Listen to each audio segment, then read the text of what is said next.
Voltamos ao debate com os candidatos do GDF e vamos para o terceiro bloco. Nesse terceiro bloco são perguntas feitas pela coordenação do debate e essas perguntas são de temas e proposituras às quais a sociedade gostariam de se manifestar e a gente vai sortear o candidato que vai responder a pergunta. Esse candidato sorteado tem a faculdade de escolher quem vai fazer os comentários, lembrando que cada candidato só pode ser escolhido por 2 vezes.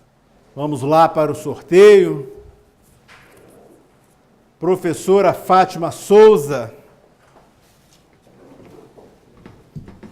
por favor.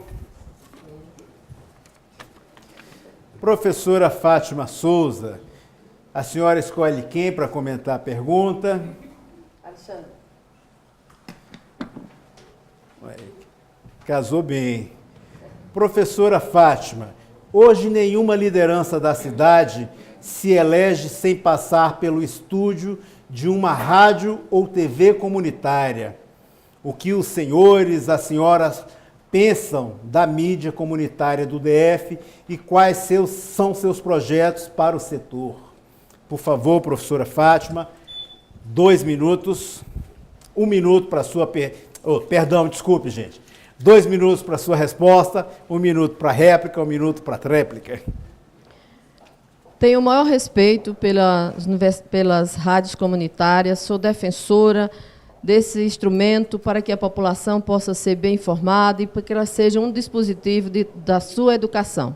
No nosso programa de governo está muito claro, nós vamos reunir todas as rádios comunitárias, as TVs comunitárias, para sentar conosco, não para fazer propaganda do personagem, da governadora, nem dos seus secretariados. Nós vamos, em comum, desenharmos um plano onde as pessoas possam ser informadas das principais políticas públicas que o nosso governo está colocando à disposição da cidade.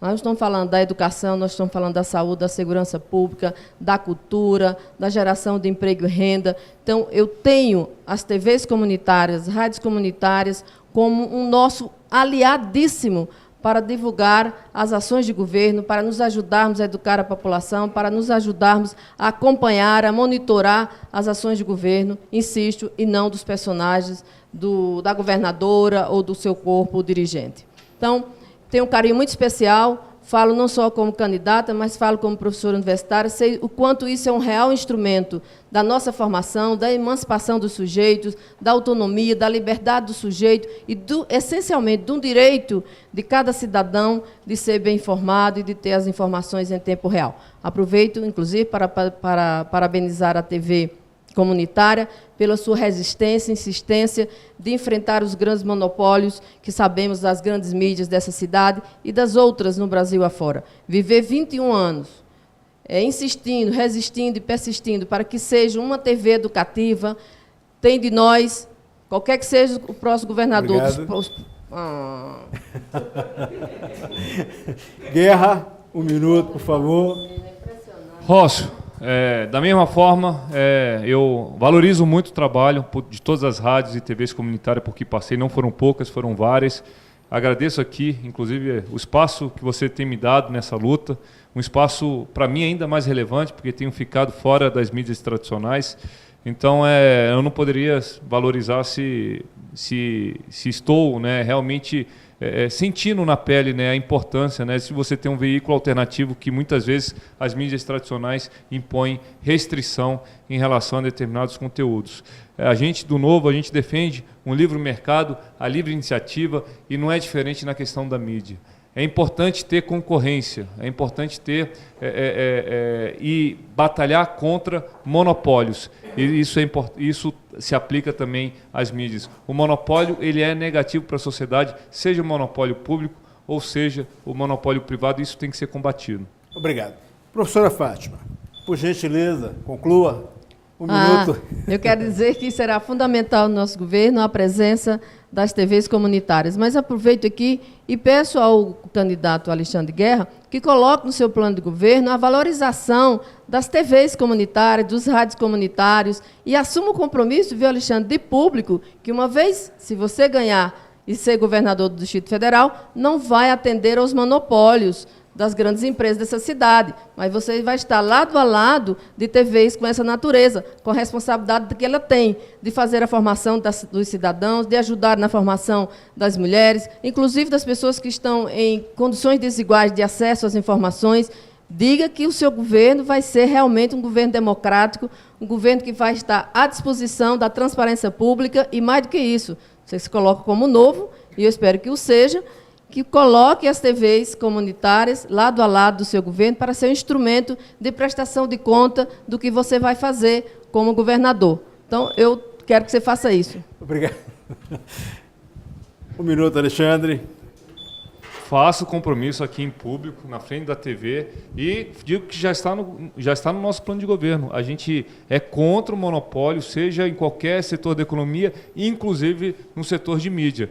Faremos, né, de tudo, né, caso, e eu estou bastante confiante que estarei sentado, né, e exercendo a função de governador do Distrito Federal, colocaremos, né, na nossa prioridade as TVs e as rádios comunitárias como forma, né, de disseminação da nossa mensagem e também como forma, né, de disseminação das mensagens do setor privado, que esse sim também vai ser bastante estimulado. Queria dizer que a gente tem uma pauta muito grande da economia criativa. A gente tem previsto no nosso plano de governo, inclusive, a implantação do polo do cinema para o Distrito Federal. Então, economias alternativas que têm crescido muito no mundo inteiro, ligados muito à cultura, isso é pauta também do nosso plano de governo. Queria aproveitar esse momento aqui, que tem a ver com o tema também. Ok, obrigado. Obrigado. Vamos agora para a próxima pergunta.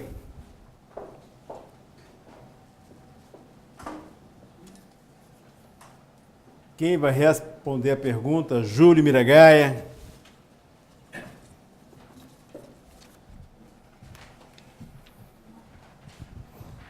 Quem você escolhe? Posso saber a pergunta primeiro? Não, sem problema. Vamos lá. Vicente Pires é uma ilha cercada por carros de todos os lados. O viaduto Israel Pinheiro é uma obra mal feita. O túnel do EPTG com o centro de Taguatinga nunca saiu do papel. Um viaduto de Vicente Pires para 26 de setembro, rumo à Brasilândia, ainda nem tem projeto. O que os senhores podem fazer pela mobilidade nesse miolo Vicente Pires, Águas Claras e Taguatinga? O senhor tem a faculdade de escolher quem vai comentar a sua resposta. Para ser democrático, Guilherme. Professor Guilherme, por favor. Por gentileza, Júlio, 2 minutos. Embora essa pergunta verse sobre a questão específica, né, de Vicente Pires, Águas Claras, Taguatinga, dessa região, mas me deixe primeiro falar sobre a questão da mobilidade de uma forma mais ampla e até a oportunidade que surge, né? Esse é um problema sério aqui no Distrito Federal. Aliás, em todas as capitais, todas as metrópoles brasileiras, a mobilidade tem sido um problema para a maioria da população. Na nossa cidade, nós temos uma característica, né, do plano piloto concentrar 45% dos postos de trabalho. A região, uma região que tem apenas 7% da população, concentra 45% dos postos de trabalho. Isso é algo inusitado no Brasil. São Paulo, centro de São Paulo, os 8 distritos centrais de São Paulo concentram 17% dos empregos de São Paulo. No Rio de Janeiro, os 5 distritos centrais concentram 12%. Nosso caso chega a quase 50%. É uma coisa sem precedente. Isso faz com que o nosso trânsito seja absolutamente caótico, porque de manhã cedo vem gente de todas as regiões para cá e no final do dia retorna. Nós temos que priorizar o transporte de massa. O transporte individual, ele está fadado ao fracasso. A gente vai construir e vamos continuar tendo problemas. 70% da população do Distrito Federal se locomove por ônibus. Então temos que priorizar essa população.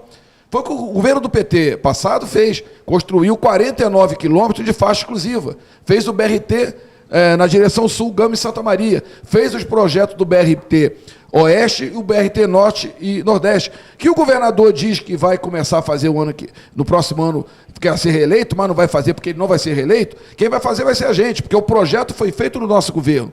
Ele não ampliou as faixas exclusivas. Nós temos no nosso programa duplicar as faixas exclusivas. A questão específica eu respondo no próximo bloco. Professor Guilhem, 1 minuto.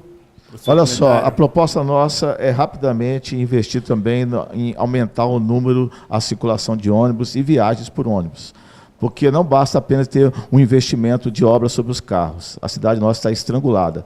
1,7 milhões de veículos circulando. Então chegou ao limite. É preciso realmente ter uma intervenção forte num transporte público de massa. Agora, para nós, isso passa principalmente por estatizar o sistema de transporte. Nós vemos hoje, inclusive, explorou um novo escândalo envolvendo 20 milhões que está ligado ao sistema de transporte. Para nós, a população tem que controlar esse sistema, ele tem que ser estatizado e nós temos uma empresa para fazer isso, que é a TCB, Transporte Coletivo de Brasília, que vai ser fortalecida no nosso governo, para garantir o passe livre para os estudantes e para os desempregados e reduzir as tarifas. E dessa forma, a gente realmente aumentar a mobilidade urbana.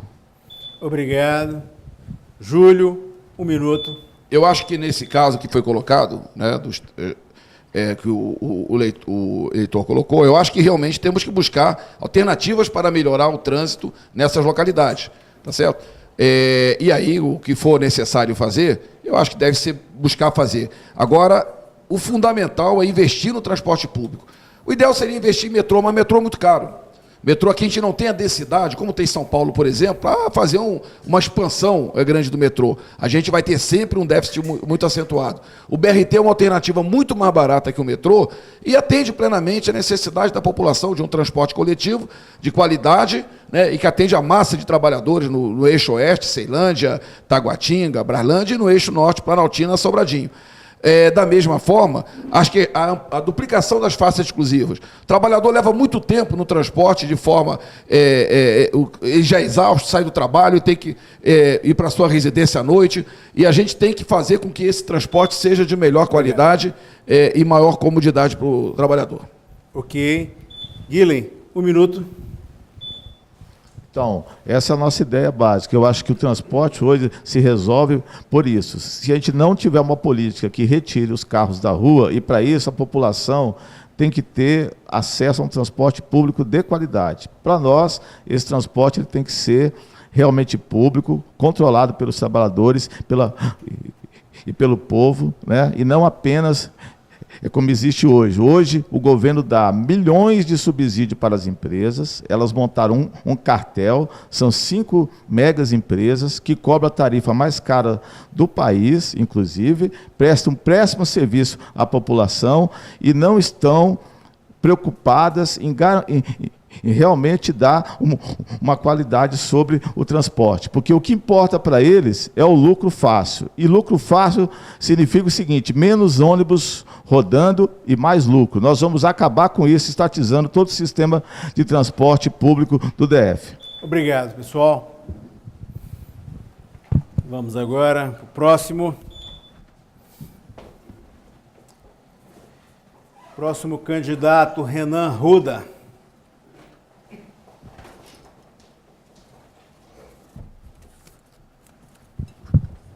Por favor, Renan.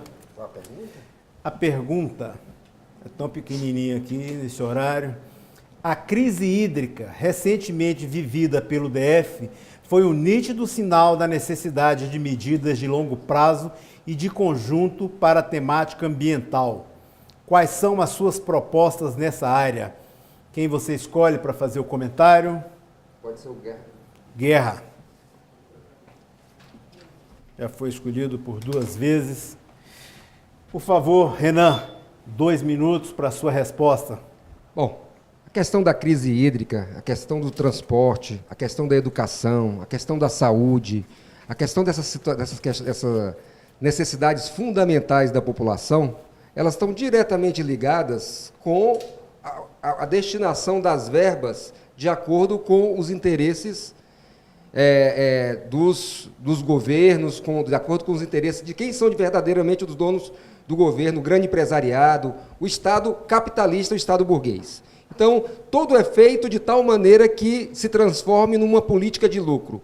Tudo é feito no sentido de extrair, tá certo? Você dá uma péssima condição de assistência, né? E, ao mesmo tempo, extrair o maior número de lucros, né?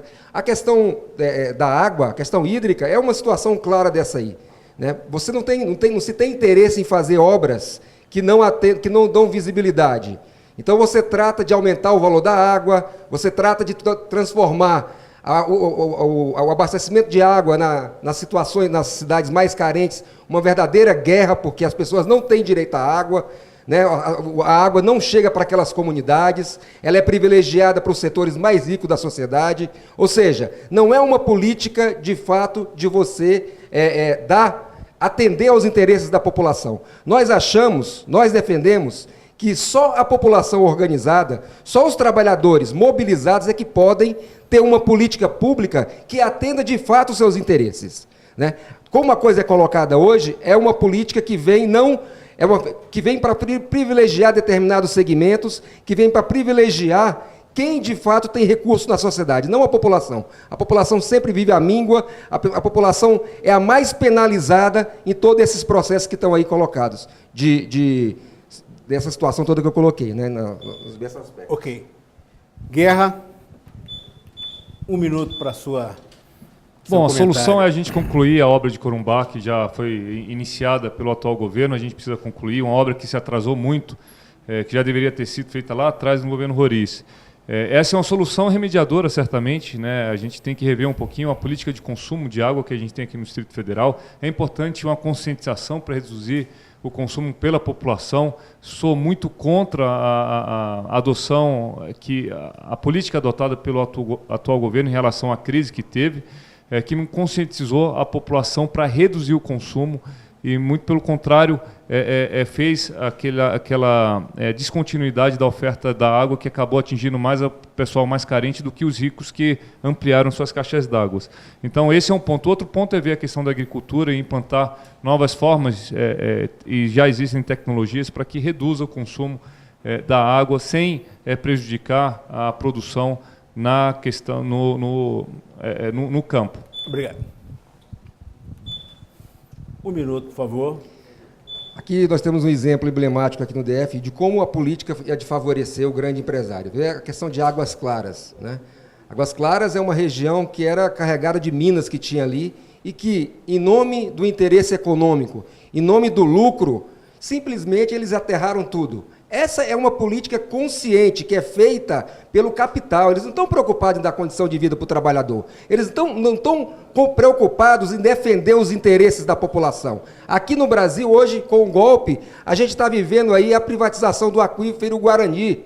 Isso é uma política de desmonte dos interesses da população. É assim que os capitalistas agem. Eles não estão preocupados em dar condição de vida, eles estão preocupados, sim, em sugar, em destruir o Estado, na ganância de se sustentar. Porque, se não for de uma outra maneira, se não for através de uma maciça intervenção do Estado para defender essas empresas, nenhuma se sustenta. Nenhuma se sustenta. Então, essa é a política do Estado, no sentido de favorecer o grande capital. Por favor, Alexandre. Outra questão importante dentro desse tema é a gente precisa olhar para a questão ambiental. A gente precisa acelerar o processo de regularização fundiária no Distrito Federal, de forma que, depois de regularizado, se faça os investimentos em infraestrutura para diminuir o impacto ambiental. A gente precisa pensar em Brasília do futuro com novas soluções, em mudança, por exemplo, da matriz energética. A gente tem um potencial gigantesco na produção de energia fotovoltaica, isso está dentro do nosso plano de governo. Incentivo à produção de carro elétrico, que é menos poluente, isso também está dentro do nosso plano de governo. Fazer um smart grid, que é soluções digitais e com tecnologia a serviço da população dentro do serviço público, como, por exemplo, iluminação pública em LED, são soluções que vai fazer com que a gente tenha uma cidade mais conectada com o mundo e que agrida menos a natureza. Então, também tudo isso está dentro e previsto do nosso plano de governo. Ok, obrigado, pessoal.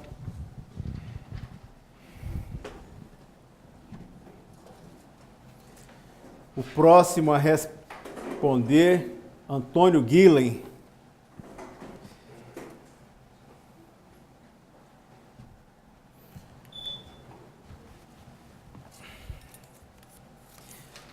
Professor Guilhem, a saúde do DF está caótica. O que fazer para resolver esse quadro? Quem o senhor escolhe para responder? Para fazer seu comentário? Professora Fátima. Professora Fátima, por favor.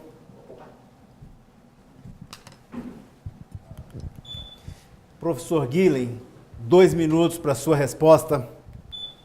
Em primeiro lugar, a gente tem uma proposta política muito clara. Na nossa avaliação, hoje, boa parte do custeio do orçamento do DF, ele está sendo canalizado para as privatizações, principalmente para as terceirizações, que estão realmente retirando as verbas da saúde, da CAESB, da Novacap, da Terracap, enfim, de todas as empresas públicas, né? Assim como da educação também. Então, a saúde, a gente precisa ter claro o seguinte, para a gente poder ter verba para realmente fazer um investimento na saúde básica, ao estilo do SUS, é importante a gente atacar também da onde a gente vai arrancar a grana, tá certo? Principalmente, a nosso ver, é preciso ter uma política nossa em arrumar essa grana. E essa grana, a nosso ver, ela vai vir do seguinte: primeiro, cobrar a imensa dívida que o alto empresariado deve ao Estado. Segundo, acabar com a isenção do ICMS. O atual Estado deu 1,6 de isenção, 1,6 bilhões de isenção. Acabar o subsídio para o transporte público, né, para essas empresas, e também acabar com a farra dos cargos comissionados. Então é aí que a gente vai arrumar a grana realmente para poder investir na saúde pública, porque não adianta vir aqui fazer apenas promessa. É importante a gente dizer de que lado a gente vai governar. Ao nosso ver, a gente quer deixar uma coisa muito clara: não é possível governar para todos. Nós estamos escolhendo o nosso lado. E nós queremos que a saúde seja realmente um bem para o nosso povo, e não apenas uma mercadoria. Por isso, a proposta nossa é clara: vai acabar a farra do empresariado de receber as verbas do Estado. Professora Fátima, por favor, a senhora tem 1 minuto. Guilherme, o problema da saúde pública do DF é que eles não têm claro qual é a forma de organização dos serviços. E eu sei disso porque, quando eu fiz meu pós-doutoramento no Canadá, lá é cada vez mais claro. Se você não investe na prevenção e na promoção da saúde, entra governo, sai governo, pode ser o melhor deles, está fadado ao fracasso. Não funciona. Nós temos que investir, repito, nos agentes comunitários de saúde, nas equipes de saúde da família, no particular, na saúde em casa. Nós temos que investir isso de forma integrada. O hospital não pode ser o lugar de acolher doença e matar as pessoas. O hospital tem que ser um lugar de acolhimento das necessidades que a atenção básica não deu conta. Nós temos que ter os conselhos locais funcionando, nós temos que ter os trabalhadores a serviço da população com respeito, com amor, com tranquilidade. Não é como o GDF faz de conta que está fazendo saúde. E não é por falta de dinheiro. O DF, diferentemente de outras unidades federadas, tem um recurso do Fundo Constitucional e do seu recurso próprio. Obrigado. 1 minuto. Não. Na minha opinião, é o seguinte: eles sabem exatamente o que estão fazendo.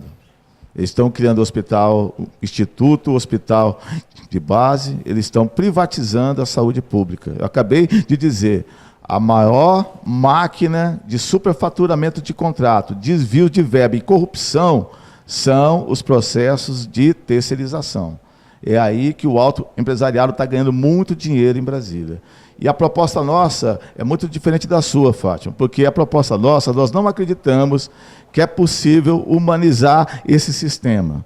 tá certo? Que é possível distribuir renda sem incomodar os empresários, principalmente o alto empresariado. Então, a gente vê o seguinte, essas propostas sobre a saúde, a gente já viu no bloco anterior. Todos nós temos acordos em relação a ela. A pergunta é muito simples. Como implementá-las sem atacar a alta concentração de renda que o sistema capitalista hoje gera? Por isso, a gente é muito honesto. Nós temos um lado, que é esse lado dos trabalhadores. Professora Fátima, a senhora tem 1 minuto. Guilherme, você quer me distanciar de você, de dizer que não tenho propostas para a saúde no Distrito Federal. Não só tenho para o Distrito Federal, eu ajudei a implantar o maior programa que esse Brasil teve. A Organização Pan-Americana de Saúde não me deu um título porque eu sou a melhor professora do mundo. Deu porque ajudei a ampliar o acesso à saúde no Distrito Federal, porque ajudei a ampliar no Brasil. Então, veja, não há saída. Não adianta você dizer que tem saída por A ou B. A saída é implantar o SUS aqui, tomar isso como uma decisão de governo, dizer qual é a forma que vai organizar. A saúde começa em casa, com as visitas dos médicos, transformando essa cidade num canteiro de saúde. E você sabe melhor que eu que não se faz saúde apenas com o hospital. Eu tenho insistido e repito, faz saúde dando segurança pública, faz saúde dando emprego, faz saúde dando alimentação adequada e saudável, faz saúde dando apoio às famílias que precisam ser cuidadas do lugar dela, da saúde, tendo maternidade segura, cuidando das doulas, da saúde, tendo as casas de parto, cuidando da saúde mental da população, dos trabalhadores da saúde, tendo os conselhos funcionando. Não é simples assim. Obrigado. Passou do tempo. Obrigado, gente. O próximo a responder a pergunta, Alexandre Guerra.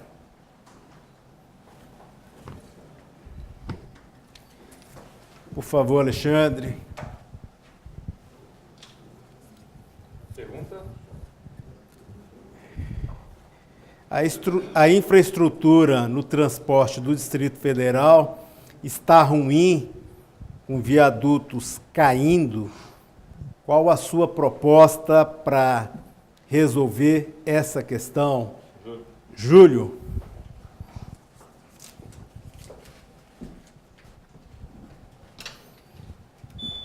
Dois minutos, Alexandre. O setor de infraestrutura realmente está terrível no nosso país, na nossa cidade, no nosso país também. A gente, dentro de um dos 30 compromissos que eu registrei em cartório, é revitalizar todas as vias, viadutos, pontes, patrimônio público do Distrito Federal que precisam ser modernizados e precisam de manutenção. Isso vai ser a nossa prioridade de curto prazo. É um dos 30 compromissos que eu retirei do meu plano de governo e, para não ficar apenas na promessa, eu registrei no cartório, tenho bastante segurança que vou executar isso de forma agilizada. A gente tem um exemplo, né, que exemplifica isso de uma forma impressionante, que é o nosso Teatro Nacional. É um absurdo a gente ter um Teatro Nacional fechado, empoeirado, há 4, 5 anos. É o nosso patrimônio que está sendo depredado, né, por um descuidado desse governo. Vale a pena fazer uma referência importante aqui, que o setor de infraestrutura é uma das nossas prioridades com relação a ter um resultado de geração de emprego no curto prazo. Boa parte dos trabalhadores aqui do Distrito Federal são especializados em construção civil. A gente já empregou 100 mil pessoas nessa área, nesse segmento do Distrito Federal, e hoje a gente prega menos de 20 mil.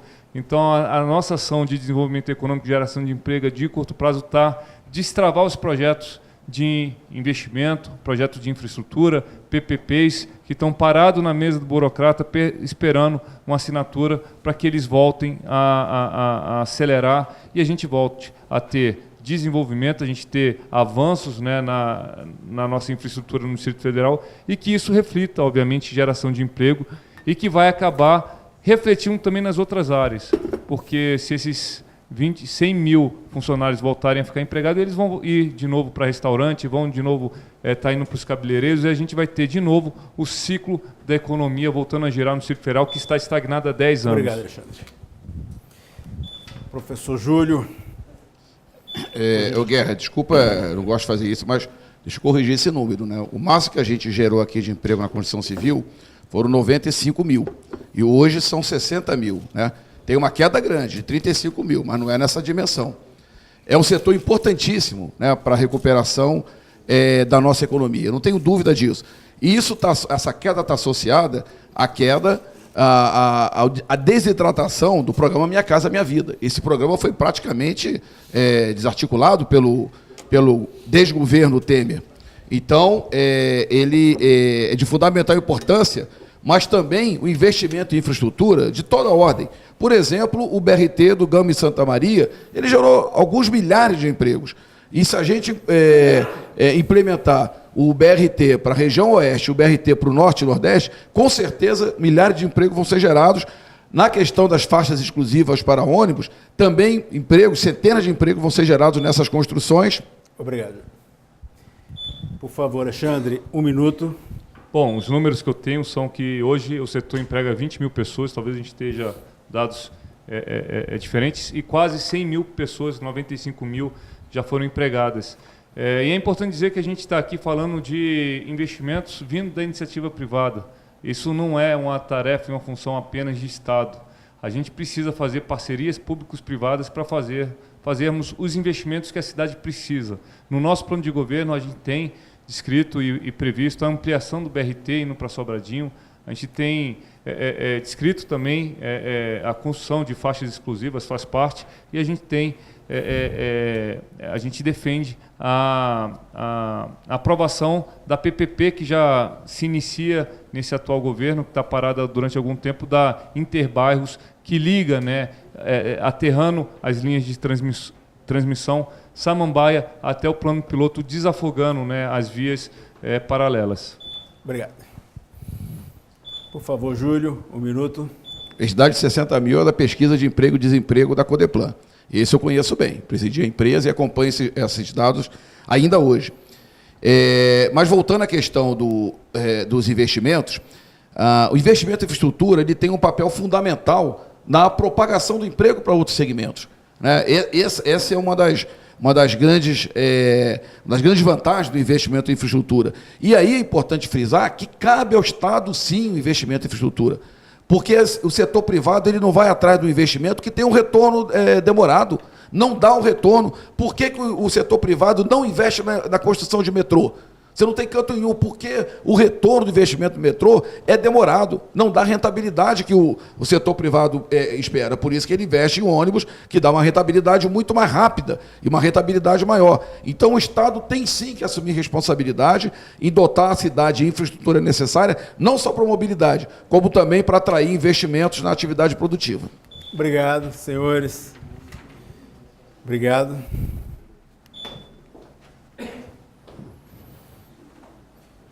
Bem, pessoal, chegamos ao fim do terceiro bloco e vamos para um rápido intervalo. O próximo bloco será considerações finais dos candidatos. Agradecemos até a oportunidade de cada um poder estar aqui debatendo conosco os projetos e as propostas para um dos futuros governadores do Distrito Federal. É rapidinho o intervalo.